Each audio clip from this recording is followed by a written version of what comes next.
6h19, l'innovation tous les matins avec Anissé Mbida dans votre matinale été. Bonjour Anissé. Bonjour à tous.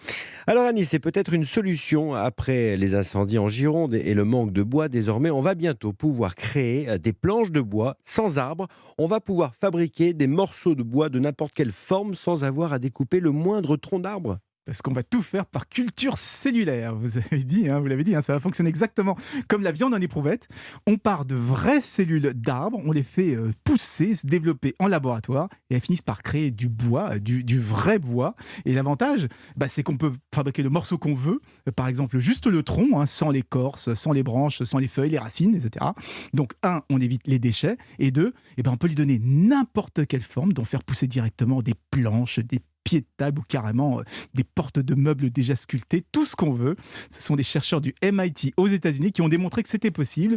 Ils ont fait pousser un cadre en bois, comme un cadre de tableau, et tout ça sans toucher le moindre arbre. Mais qu'est-ce qu'on va mettre au pied de nos géraniums si on n'a plus de copeaux?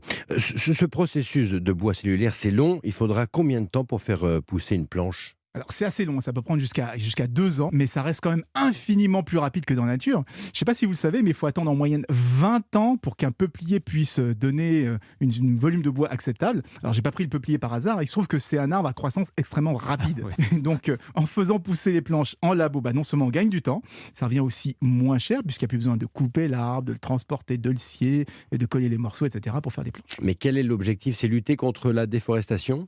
J'espère que ça va une partie de l'objectif, parce qu'il y a des forêts durables, elles fonctionnent bien. D'ailleurs, en France, il y a l'un des plus grands domaines forestiers européens, c'est une fierté. Non, pour moi, le principal intérêt, c'est de donner un outil supplémentaire à la filière bois, un outil plus souple qui permet de laisser les arbres bien tranquilles là où ils sont et de faire pousser les morceaux les moins nobles en laboratoire.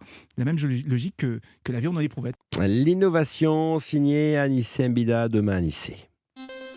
Europe Matin. Thierry Dagiral.